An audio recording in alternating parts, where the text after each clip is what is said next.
নমস্কার সকল শ্রোতা বন্ধুকে জানাই আমাদের ইউটিউব চ্যানেলে স্বাগত। আজকের গল্প স্বয়ং গোয়েন্দা। আজকের গল্প শোনার পরে তোমরাই সিদ্ধান্ত নেবে গল্পটি কেমন লাগলো। অবশ্যই কমেন্ট করে জানিও। তাহলে শুরু করা যাক।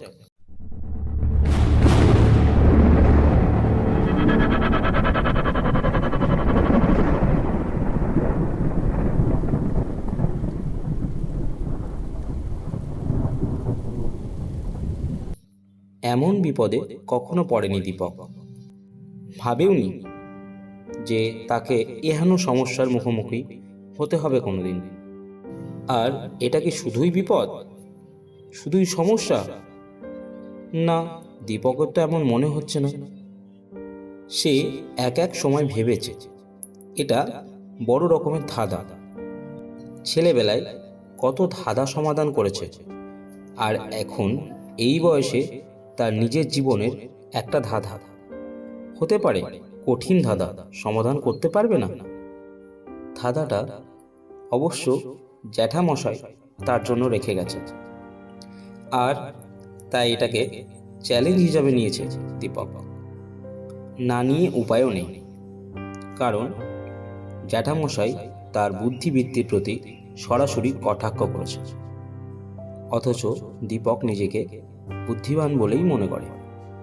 আগের কথা আগে ভাগে বলে নেওয়া যাক, তাহলে দীপকের সমস্যাটা বুঝতে সুবিধাই হবে। দীপক তার মাকে হারিয়েছেন এই পৃথিবীর আলো দেখবার সঙ্গে সঙ্গেই। বাবাকেও সে পেয়েছিল অল্প কয়েকদিনের জন্য। বাবার কথা তার এখনো এই 21 বছর বয়সেও মনে আছে কিছু কিছু। স্কুলে মাস্টারি করতেন বাবা, তাকে নিজেই পড়াতেন, এটুকু তার মনে আছে। বাকিটা সে জ্যাঠামশাইয়ের কাছ থেকে শুনেছে। ওর বাবার মাস্টারি করা জ্যাঠামশাই একদমই পছন্দ করতেন না, কেননা ভালো আয় ছিল না স্কুলের শিক্ষকতা করে। টাকা কড়ি তার জন্য বাবা কিছুই রেখে যেতে পারেনি। দীপক এত বড় হয়েছে শুধু জ্যাঠামশাইয়ের জন্য। অকৃতদার জ্যাঠামশাই সারাটা জীবন গ্রামেই বাড়িতে জমি জমা নিয়েই কাটিয়ে দিয়েছেন। সম্পত্তিও করেছেন অঢেল। গ্রাম থেকেই স্কুলের পড়াশোনা করেছে দীপক। স্কুলের ফাইনালে সে এক অসম্ভব রেজাল্ট করেছিল, স্কলারশিপ পেয়েছিল। আর তখনই জ্যাঠামশাইয়ের সঙ্গে বাধল বিরোধ। উনি বললেন, দীপু, আমার বয়স হয়েছে, তুই ছাড়া আমার আর কে আছে বল? তুই এখন বড় হয়েছিস, বিষয় সম্পত্তি দেখে শুনে নে বাবা। অনুরূপ পরিস্থিতিতে অন্য কেউ হলে হয়তো জ্যাঠামশাইয়ের এই প্রস্তাবে খুশি হতো, কিন্তু দীপকের জ্ঞানের পিপাসা তখন দুর্নিবার। অনেক দূর অবধি পড়াশোনার স্বাদ তার। জ্যাঠামশাইয়ের কথায় তার বুক কাঁপল, চোখে জল এসে পড়ল। এর আগে কখনোই জ্যাঠামশাইয়ের মুখের উপরে কথা বলেনি সে। একবার না বলে পারল না। জ্যাঠামণি, আমি প্রেসিডেন্সি কলেজেই পড়বো, আপনি রাগ করবেন না? জ্যাঠামশাই অনেক বোঝালেন যুক্তিতর্ক দিয়ে। দীপকের মাথায় সেসব ঢুকল না। জ্যাঠামশাই তখন তার শেষ অস্ত্র প্রয়োগ করলেন। বললেন, দেখ দীপু, তুই এমন একগুঁয়েমো করিস না যে আমার তা মোটেই বরদাস্ত হচ্ছে না। ভেবেছিলুম তোকে সব দিয়ে থুয়ে চলে যাব, এদিকে তুই সব এক যেন ওলট পালট করে দিচ্ছিস। দীপক নীরব, মাথা নিচু করে দাঁড়িয়ে আছে সে। তার মুখ ভার। সেটা লক্ষ্য করেই জ্যাঠামশাই হেসে বললেন, ঠিক আছে, তুই তো নিজেকে খুব বড় পণ্ডিত ভাবতে শিখেছিস। দেখবো তুই কত বড় পণ্ডিত। আমি তো তেমন লেখাপড়া শিখিনি, একদিন পরীক্ষা করেই দেখবো তুই লেখাপড়া শিখে কত বড় দিগ্গজ হয়েছিস। কলকাতায় এসে কলেজে পড়াশোনা শুরু করলো দীপক। মাঝে মাঝে গ্রামে গিয়ে জ্যাঠামশাইয়ের সঙ্গে দেখা করে আসতো। এভাবেই কেটে যায় 4টি বছর। বিএসসি পাশ করলো দীপক। পরীক্ষার আগে পড়াশোনা তেমন একটা করতে পারেনি দীপক। তার মনটা তখন খুবই ভারাক্রান্ত। জ্যাঠামশাই মারা গেছেন। দীপকের জন্য জ্যাঠামশাই রেখে গেছেন এক অদ্ভুত উইল। আর সেই উইল নিয়ে দীপকের যত সমস্যা। সেই বিচিত্র উইলে যা লেখা আছে তার সারমর্ম এই: জ্যাঠামশাইয়ের মৃত্যুর পর 1 বছর পর্যন্ত দীপক গ্রামের বাড়ি এবং জমিজমা ভোগ করতে পারবে।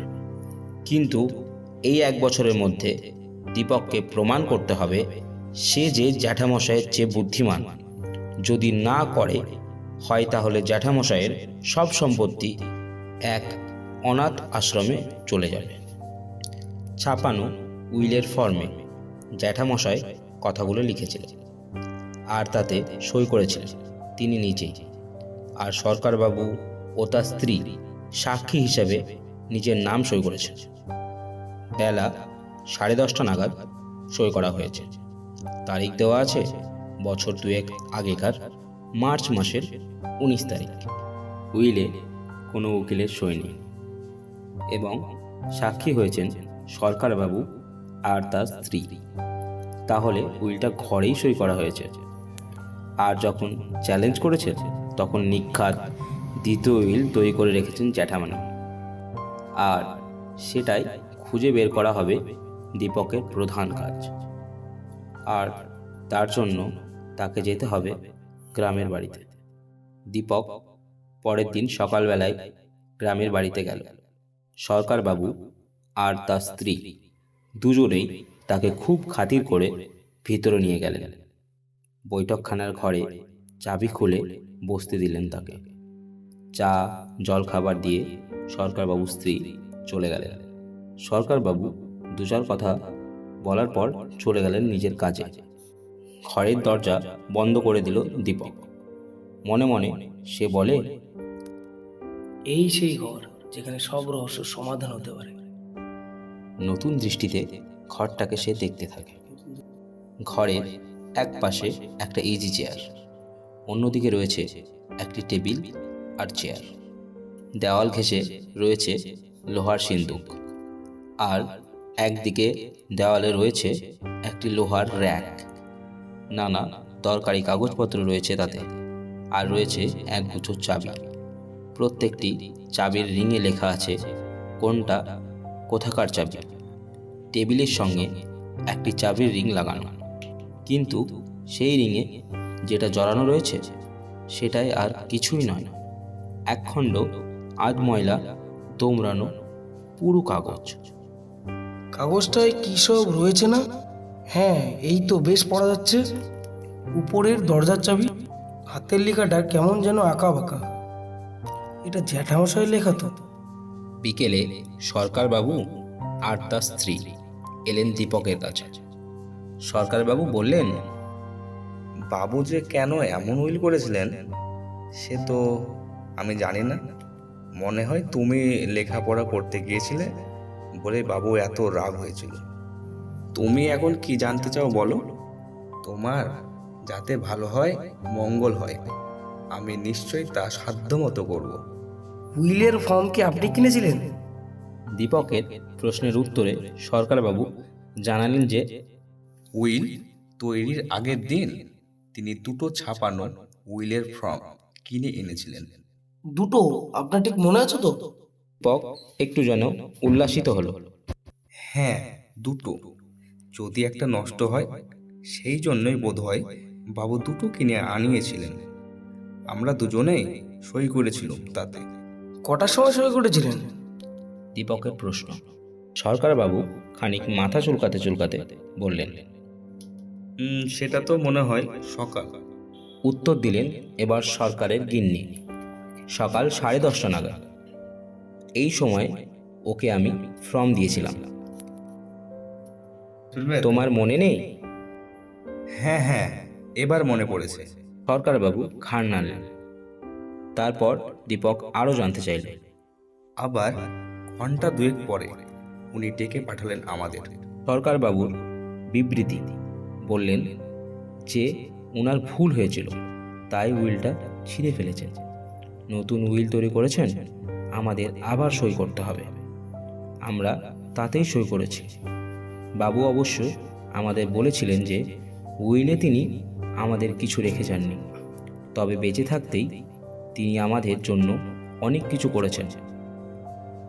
তা বাবু সত্যিই যথেষ্টই করেছেন। আচ্ছা, জ্যাঠামণি সেকেন্ড উইল সই করানোর পর কি করেছিল মনে আছে? দাঁড়াও, মনে করে দেখি। হ্যাঁ হ্যাঁ হ্যাঁ, মনে পড়েছে। শৈলেন ময়রার কাছে গিয়েছিলেন। জ্যাঠামণি মিষ্টি খেতে ভালোবাসতেন ঠিকই, কিন্তু তা বলে নিজেই ময়রার কাছে যাবেন? না, দীপকের খুব একটা মনোপ্রুত হলো না ব্যাপারটা। খানিকক্ষণ ভ্রু কুঁচকে সরকারবাবুর দিকে তাকিয়ে থাকেন তিনি।